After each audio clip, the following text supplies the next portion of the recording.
Well, this is how we can clean our windows in a Shanghai high-rise. We can't basically rely on the management annual cleaning, which, to be honest, they even haven't done in a number of years now.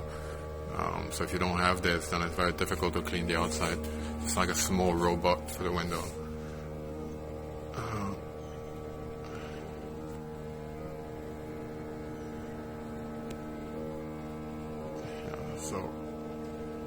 And as we just found out, you have to, if you don't use it often, you really have to remember on what end of the robot you have to put the cleaning spray.